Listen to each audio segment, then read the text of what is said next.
Hej så, velkommen til den her video. I den her dag skal vi simpelthen smage på noget slik igen. Og det er sådan noget freeze-dried noget.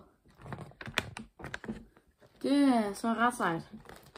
Så hvis I ikke ved, hvad freeze-dried er, det er når man tager noget slik, putter det ind i sådan en maskine, og det står der i lang tid, så puffer det sådan helt op. Okay, så lad os starte med det der. Okay. Så vi starter med de her isvafler, der ligesom er det. Så prøver vi. Og de er helt sådan hårde. Okay, er du klar? Vi skal lige. Og de er gode.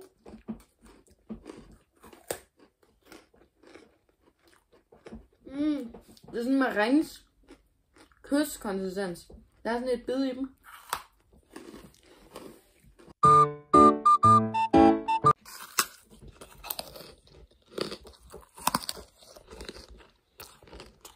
Det er ret spændende.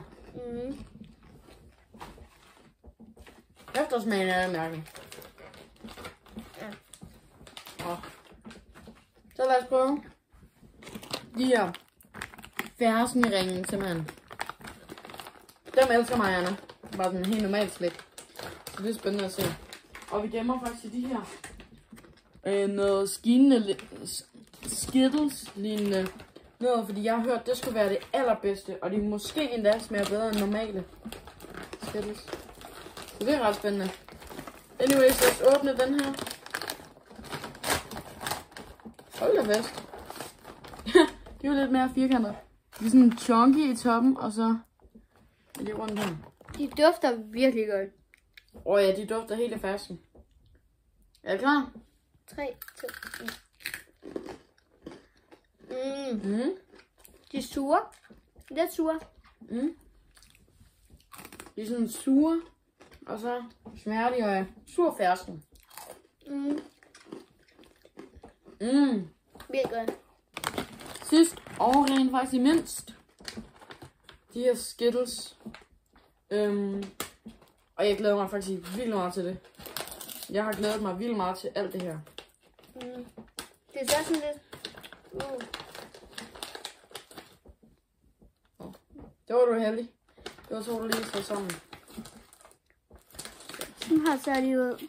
Ja, det er sådan, som om det er en normal Skittles fra siderne, og så er det som om det skum i inde midten. er kuppet op. Ja.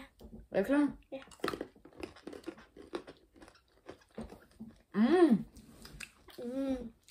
Det er ret god. Det smager sådan normal skille. Jeg synes, det smager sådan lidt af sur kage.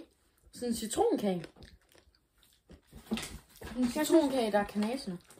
Men det var nok også fordi, du fik en gul, og det var sådan lidt citron, tror jeg. Den her smager sådan skille. Bare sådan en crunchy smag. Det er god. Tusind tak, fordi I gad at se med på den her video. Husk at subscribe. Yes, husk at subscribe og like.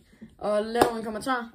Og hvis I vil have, at vi smager på endnu mere slik i fremtiden, Så skriver I det i kommentaren. Ja, og så hvis I har noget spændende slik, så endelig skriv det dernede. Vi ses!